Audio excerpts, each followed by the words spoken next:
Fala galera, beleza? Mais uma vez aí, Caio Invest com vocês para trazer uma análise de Bitcoin. Como vocês estão? Beleza? Aí sim. Então, primeiramente aqui dia 9 do 12, né, de 2019, aqui já na metade do mês aí de dezembro, a gente está quase no finalzinho do ano já, às 11h30 da manhã, que estamos começando aqui mais uma análise, né? E não poderia deixar de ser. Eu gostaria de agradecer agora os 426 inscritos aí. Muito obrigado a todos aí. E se você não é inscrito no canal aí, eu deixo a oportunidade para você estar participando aqui da comunidade, aqui, deixando seu comentário nos vídeos e sua crítica, deixando seu like aí, ou então seu dislike. Faz aí alguma coisa aí e deixa eu entender que você está participando aqui da comunidade também. Então, se inscreve aí no canal, já aperta o sino para receber as notificações e tamo junto.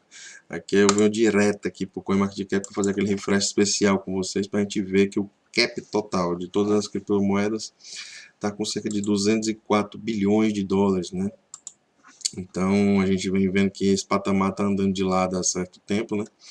E o volume total nas últimas 24 horas está com cerca de 53 bilhões, né, em todas as criptomoedas. Então, o domínio do Bitcoin segue com aqueles 66,8, 67, fica variando esse patamar aí.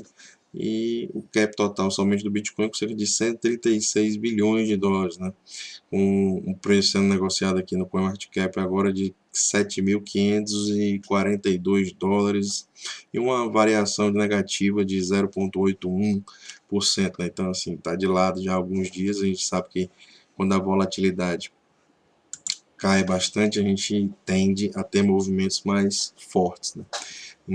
No curto prazo. A gente sabe que quanto mais a volatilidade cai, né, mais fácil fica de a gente ter um movimento de aumento de volume, o spikezão no volume e simplesmente a volatilidade atingir patamares maiores, né? Então, para quem está chegando aqui agora no canal e quem está inscrito, a gente já sabe, né? Mas quem está chegando aqui agora, a gente tem toda essa movimentação do preço do Bitcoin aqui nos últimos 10 anos, né? E eu gosto sempre de começar assim para a gente ter uma perspectiva de mais de longo prazo, né? A gente sempre ter uma visão de longo prazo, como o longo prazo nos ativos de investimento, e principalmente aqui no caso do Bitcoin, né? Eles tendem a superar qualquer tipo de especulação no curto, médio prazo, né? Então, basicamente aí a gente tem falado sobre isso bastante tempo. Então, para começar aqui a nossa análise, eu gosto sempre de dar a ideia aqui desse fractal 610 períodos, onde eu venho dizendo desde essa região aqui de baixo aqui, quando eu comecei a comprar Bitcoin, né, que esse fractal de 610 períodos, essa linha laranja que estava aqui em cima na época, seria um grande balizador, né? Um grande balizador do movimento do mercado, né? Se a gente ia ter um mercado bullish ou então ia bater aqui e ia voltar para cá, né? E o que está acontecendo, o que eu imaginei na época é que a gente poderia ter um grande problema para chegar aqui, passar dessa região e quem sabe fazer um fundo menor e aí está caindo para buscar um fundo menor do que esse fundo anterior, né? Então, basicamente, o que aconteceu foi o contrário, né? A gente saiu aqui dessa região e eu vim comprando Bitcoin, comprando Bitcoin, comprando Bitcoin, e aí chegou aqui nessa região, ele passou direto e eu comprei Bitcoin aqui também, e fui comprando até aqui essa região mais ou menos aqui, e depois ele teve esse grande movimento aqui que foi explosivo demais, né? E aí o que é que acontece? Agora no momento a gente está fazendo, depois desse grande movimento aqui que a gente teve, a gente encontrou um topo aqui nos 14 mil dólares e estamos recuando em cima do fractal 610 agora, que eu falei bastante já, a gente está conseguindo achar um suporte, né? Então, no sentido bullish, tudo que você queria ver nessa região era isso, né? Tudo que você queria ver era isso, não tinha como você querer ver outra coisa, né? Uma vez que uma resistência, uma vez que aqui é um suporte, né? A gente vai testar a resistência perfurada, e depois a resistência continua, a gente tem um novo movimento, e explosivo por causa dos preços do ativo, né? E aí a gente vem e testa o suporte, né? A resistência anterior, ela se torna suporte, né? Então, eu acredito que basicamente a gente está achando um suporte muito forte aqui no fractal 610, que hoje ele se encontra nos 7.030 dólares, e a gente pode ver que dias atrás ele estava a 7.020 e pouco, ou seja, por ele ser um fractal de longo prazo, né, de cerca de mais de 1 ano e meio, 2 anos aí, quase, de movimento, né, a gente consegue ver que ele anda muito devagar, né, só que o que foi aconteceu nos últimos dias, ele começou a apontar para cima novamente, né, ele caiu aqui até o 7.024, 7.022, 7.021, aí começou a subir de novo, tá no 7.030 agora no momento. Isso é uma coisa boa também para o longo prazo. Por quê? Porque agora ele começou a apontar para cima de novo. Por mais que seja uma coisa bem sutil, né? Uma coisa que poucas pessoas prestam atenção, e eu tenho certeza que esse fractal, pouquíssimas pessoas olham, porque as pessoas só têm visão de médio e curto prazo. A maioria das pessoas e das análises que você vê por aí são análise de médio e curto prazo, né? Porque as pessoas querem especular e ganhar dinheiro nesses fractais aqui que eu estou marcando, que é o 21, o 50, 72, o 100, no máximo ali os pessoal usa o 200, olha lá quem é que usa o 305 aqui, que é esse aqui, né? Então, a gente sabe que esse tipo de coisa é importante, só que a gente tem que ter em vista também os fractais de longo prazo, né, pessoal? De médio, de longo e longuíssimo, né, também. Então, é muito importante a gente ter essas ferramentas para poder balizar e dizer para a gente o que é que pode estar acontecendo, entendeu? Então, assim, a gente está querendo fazer aqui um movimento de reversão em cima do fractal 610, né? Onde eu venho falando e comentando já há bastante tempo. E possivelmente, né, não estou dizendo que a gente vá fazer isso, mas eu acredito que a gente pode ter achado um fundo aqui nessa região, né?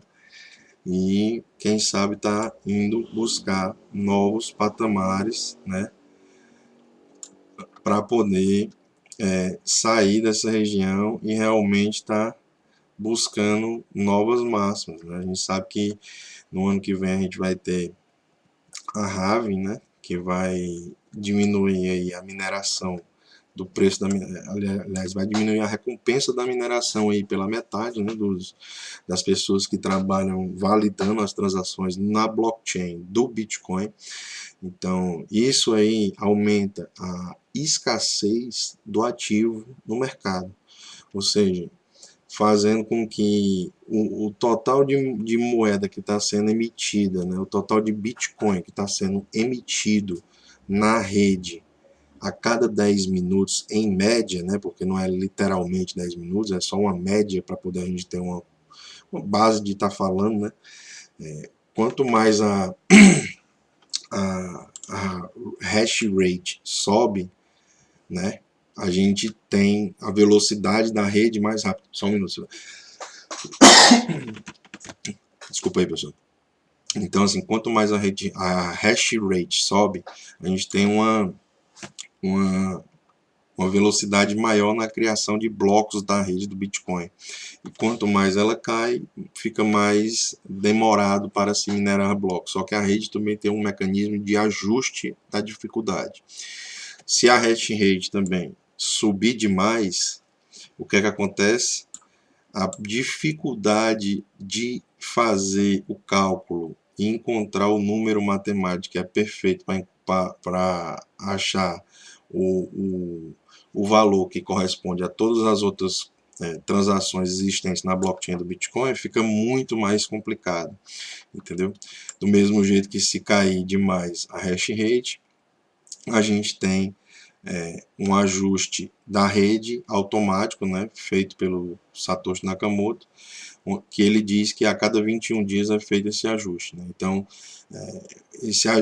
se a rede perceber que ficou muito difícil para o número de mineradores que existem na rede, a rede automaticamente diminui a dificuldade de mineração para ajustar novamente ao número de mineradores e a capacidade da hash rate, né? Se vocês quiserem, aí eu posso deixar um pouco mais de conhecimento técnico aí também. Eu queria que vocês deixassem os comentários aí sobre se vocês gostam desse tipo de informação ou se vocês só querem gráfico mesmo e teoria não importa, vocês só querem saber de trade ou se vocês querem saber de fundamentos também, eu tenho muito assim afinco de estar passando aqui para vocês aqui que eu acho que vocês demandarem, entendeu? Agora vocês têm que demandar, galera.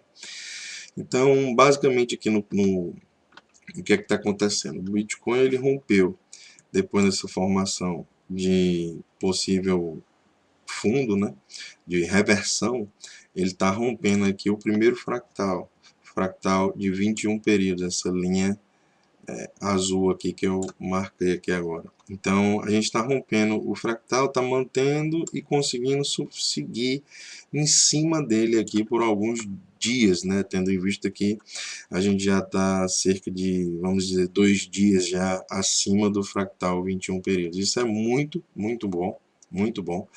E o fractal 21 períodos hoje está nos 7.456 dólares. O próximo alvo aqui que a gente tem, eu vou dar um zoom para quem está pelo celular conseguir enxergar um pouco melhor. A gente tem aqui o alvo do fractal. A gente tem que fazer um teste, né? A partir do momento que o Bitcoin ficar acima do fractal 21 aqui, ele tem que fazer um teste do fractal 305. O fractal 305 está nos 7.852 dólares. Então, a gente sabe que se a gente tiver algum fechamento de candle acima desse patamar, né? E aí ele começar a achar suporte aqui nessa região, a gente vai ter o teste novamente dessas duas regiões aqui, que é o fractal de 72 períodos e o fractal de 50 períodos, né? Que estão em confluência, né? E estão juntos mais ou menos aí, o de 72 está nos 8.334 e o de 50 períodos está nos 8.247. Então, essa faixa aí é muito próxima, né? Está um em cima do outro aqui, literalmente. E a gente pode ver que caso o preço venha a fechar acima aqui desses patamares, a gente vai estar testando patamares, né, que deu a maior resistência no preço do ativo nos últimos tempos, né, que foi o fractal de 100 períodos, né, que foi essa linha que está aqui marcada agora, que é uma linhazinha roxa clara aqui, e você pode ver que foi ele que depois que a gente perdeu aqui o fractal de 100 períodos nessa região, a gente teve um movimento de capitulação mais forte, né? Onde a gente veio a testar novamente ele aqui nessa região, não conseguimos fechar candles, apesar de ter essas whips, né? essas grandes barras aqui, né? Velas, né? A gente não conseguiu fechar candles acima desse patamar e aí foi rejeitado novamente para testar o suporte, que foi o fractal de 610. Confirmando esse movimento, a gente pode dizer que se a gente superar esse patamar do gráfico do fractal de 100 períodos, que está aqui no gráfico diário nos 8.700 dólares, a gente vai ter um movimento muito, muito bullish, né, pessoal? A gente vai estar realmente aí só tendo o de 200 períodos para poder superar, que está hoje nos 9.403 dólares, e aí vamos estar, eu diria, se a gente romper esse fractal de 100 períodos, que está nos 8.700, eu acredito que a gente literalmente vai ter muito upside, né? A gente romper, que eu digo é o seguinte, a gente vinha trabalhando aqui esse preço até aqui essa região aqui de cima, né? E tentar romper e fazer um fechamento de candle acima desse patamar, né? Então, seria muito interessante o preço do Bitcoin fazendo esse tipo de coisa e realmente é o que eu acho que pode acontecer aí nos últimos, no sentido bullish, né? Agora, no sentido bearish, se realmente o Bitcoin vier a perder esse fractal de 610 períodos, aí vai ter um movimento mais de capitulação, onde a gente pode estar encontrando uma queda de cerca de 24,5% aí, mais ou menos, né, no preço do ativo, assim, retornando para casa aqui do fractal de 1.200 períodos no gráfico diário, que está nos 5.691 dólares. Então, vamos ficar de olho aí no que é que vai acontecer. No momento aqui eu ainda estou acreditando numa alta, porque a gente conseguiu superar o fractal de 21 períodos para cima, né? Só que a gente tem todos esses outros fractais aqui ainda, né, dando problema e trabalho aqui para o Bitcoin superar. Então, tendo dito isso, pessoal, se inscreve aí no canal, me ajuda, aperta o like aí, tamo junto. Uma análisezinha hoje de 15, 16 minutos aí. Muito obrigado a todos. O mundo é de quem investe. Tamo junto. Qualquer dúvida, deixa no comentário e valeu.